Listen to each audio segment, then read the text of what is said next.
Welcome to ચેતુસ kitchen. તો આજે આપણે ફરસી પૂરી બનાવવાના છે। તો આજે ફરસી પૂરી એવી બનાવવાના છે કે મેંદાનો ઉપયોગ પણ નહીં કરીએ અને રવાનો પણ ઉપયોગ નહીં કરીએ, માત્ર ઘઉંના લોટમાંથી જ આપણે ફરસી પૂરી બનાવવાના છીએ। તો એના માટે આપણે અહીંયા 2 કપ જેટલો ઘઉંનો લોટ એટલે કે જે રોટલીનો લોટ હોય છે રેગ્યુલર એ લોટ લીધો છે 2 કપ, અને અડધા કપ જેટલો આપણે જાડો દરદરો જે ભાખરીનો લોટ હોય છે એ આપણે અહીંયા લીધો છે, અને અડધો કપ આપણે જાડો લોટ લેવાનો છે, અને 1.5 ચમચી જેટલું આપણે જીરું લીધું છે, 1 ચમચી જેટલા આખા મરી લીધા છે, અને મીઠું। એકદમ સિમ્પલ અને ઝડપથી બની જાય છે આપણી ફરસી પૂરી। અને ઘી અને તેલનું આપણે મુઠ્ઠી પડતું મોણ લેવાનું છે। જીરું અને આપણે આખા મરી છે એને દરદરા આપણે ખાંડી લેવાના છે ખાંડણીની અંદર। આ રીતનું આપણે આખા પાખું ખાંડવાનું છે, એટલે કે દરદરું આવું ખાંડી લેવાનું છે આપણે। ગ્લાસની અંદર આપણે લોટને લઈ લેશું।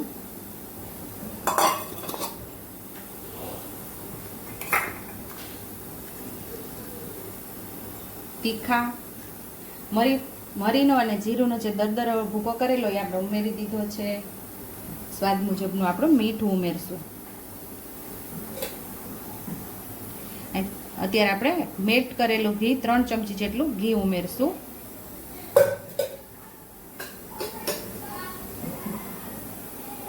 એક નાના ચમચા જેટલું તેલ ઉમેરશું। મોણને આપણે પહેલા સરસ મિક્સ કરવાનું છે, એકદમ મુઠ્ઠી પડતું મોણ થવું જોઈએ। પેલો મોણ આપણે સરસ મિક્સ કરી લઈએ।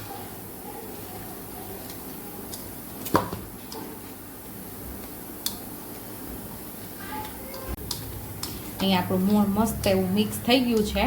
જો મુઠ્ઠી પાડીએ તો મુઠ્ઠી પડી જાય છે એવું મોણ આપણે અહીંયા દેવાનું હોય છે।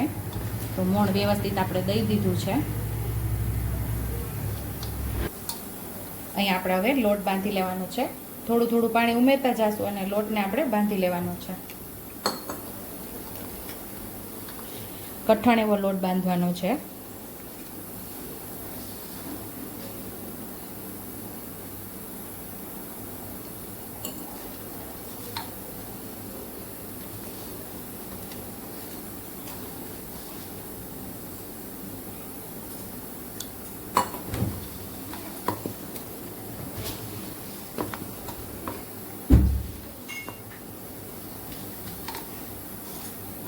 તો અહીંયા આપણો લોટ આવો બંધાઈ ગયો છે। હવે આપણે એને પૂણવી લેશું થોડું।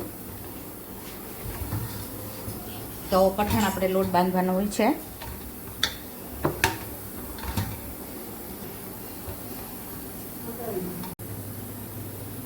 લોટમાંથી એક આવડો મોટો લુઓ લેશું, એમાંથી આપણે પૂરી વણવાની છે। પછી આપણે પૂરી કૂકી કટર અથવા તો તમે એક વાટકીથી એને કટિંગ કરી શકો છો।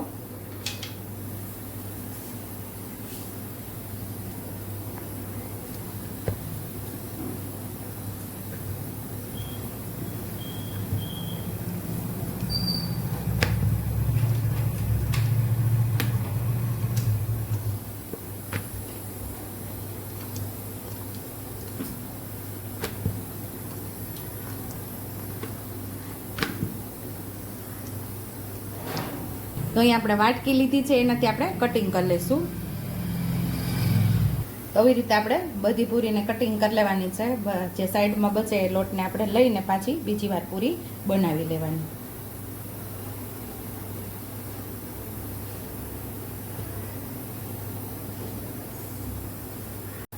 આવી રીતે બધી પૂરી વણીને આમાં આપણે કાપા પાડી લઈશું।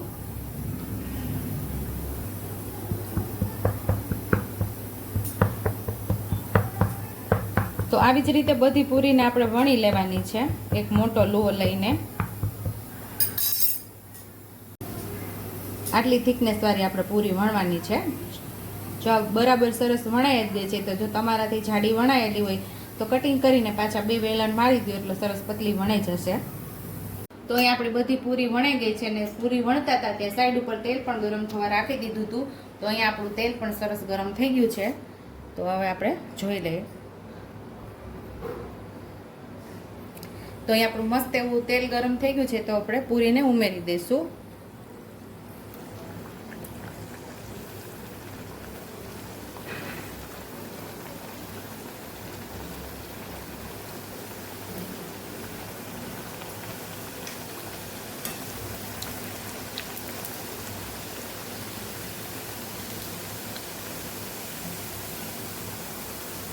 પૂરી ઉપર આવી જાય એટલે થોડો મીડિયમ ગેસ કરી અને આપણે ક્રિસ્પી એવી પૂરીને તળી લેવાની છે. આ પૂરી તમારે મહિના દિવસ સુધી બગડશે નહીં, એવી ને એવી ડબ્બામાં પેક કરીને રાખશો તો એવી જ સરસ રહેશે, એકદમ સરસ એરટાઈટ ડબ્બામાં પેક કરીને રાખશો ને તો. સાતમ આઠમ પર તમે બનાવી શકો, અથવા તો તમે ક્યાંય ટ્રાવેલિંગમાં જતા હોય તો પણ આ પૂરી તમે બનાવી શકો છો.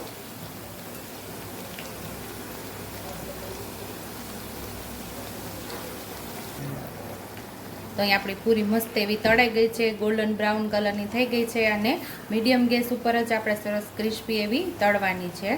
તો એક બેચની અંદર જેટલી આવે એટલી આપણે ઉમેરી અને સરસ તળી લેવાની. તો આવી જ રીતે બધી પૂરીને ક્રિસ્પી એવી તળી લેવાની છે. આવી સરસ તળશો તો મહિના દિવસ સુધી સરસ ક્રિસ્પી અને એવી ને એવી સ્વાદ રહેશે, તમને ખાવાની પણ ખૂબ મજા આવશે. તો પૂરી આપણી તળાઈ ગઈ છે, તો હવે એને બહાર લઈ લેશું. સરસ આપણે પહેલાં તેલ નિતારી લેવાનું.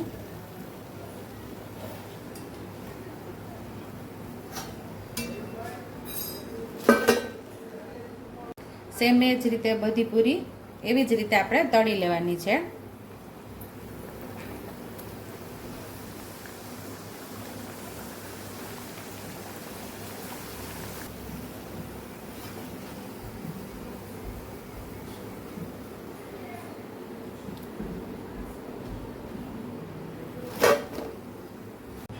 તો તૈયાર છે અહીં આપણી ઘઉંના લોટની ફરસી પૂરી. જો તમને મારી રેસીપી પસંદ આવી હોય તો મારી રેસીપીને લાઈક કરજો, શેર કરજો, સબસ્ક્રાઈબ કરજો, બેલ આઇકોનને દબાવતા ભૂલતા નહીં અને કમેન્ટ બોક્સમાં કમેન્ટ કરજો કે મારી રેસીપી કેવી લાગી.